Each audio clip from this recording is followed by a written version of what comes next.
Welcome বন্ধুরা, cooking বাইটসে তোমাদের সবাইকে স্বাগত।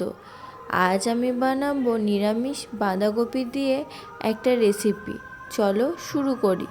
কড়া গরম হলে কড়ার মধ্যে তেল দিয়ে দিচ্ছি টুকরো করে কেটে রাখা আলুগুলো, আর দিয়ে দিচ্ছি সামান্য হলুদ গুঁড়ো।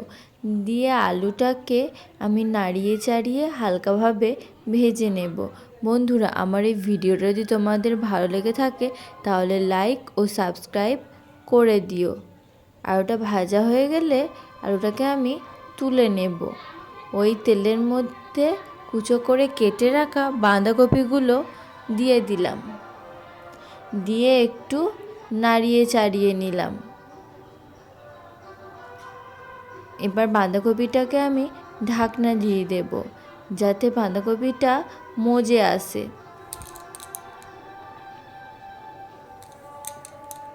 কিছুক্ষণ পর ঢাকনাটা খুলে নেব। দেখো বাঁধাকপিটা কতটা কমে এসছে। এবার বাঁধাকপিটাকে নামিয়ে নেব। ওই কড়ার মধ্যে সামান্য তেল দিয়ে ওতে গোটা গরম মশলা আর একটা তেজপাতা দিয়ে দিচ্ছি, আর দিয়ে দিচ্ছি সামান্য গোটা জিরে। দিয়ে একটু নাড়িয়ে চাড়িয়ে ওই বাঁধাকপিটা আর ভেজে রাখা আলু দিয়ে দিলাম, আর দিয়ে দিলাম কিছু মটরশুঁটি বা কড়াইশুঁটি।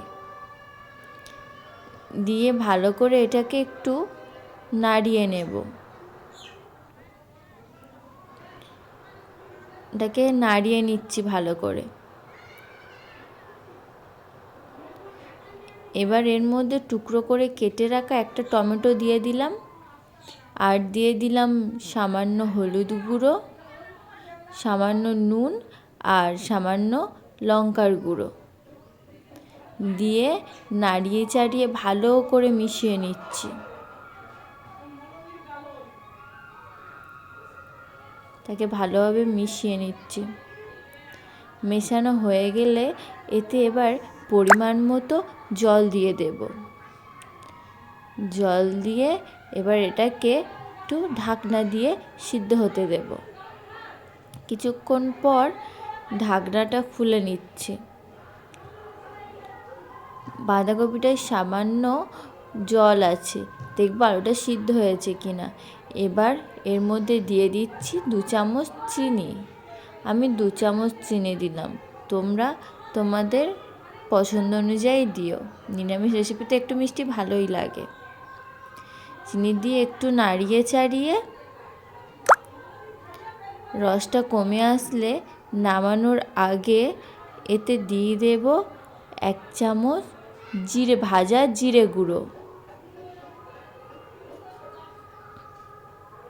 জিরে গুঁড়ো দিয়ে নামিয়ে চাড়িয়ে রেখে দেব, না গ্যাসের ফ্লেমটা বন্ধ করে দেব। বন্ধুরা, তোমরা এটা গরম ভাত বা রুটির সাথে বা পরোটার সাথে খেতে পারো। আজ এই পর্যন্ত।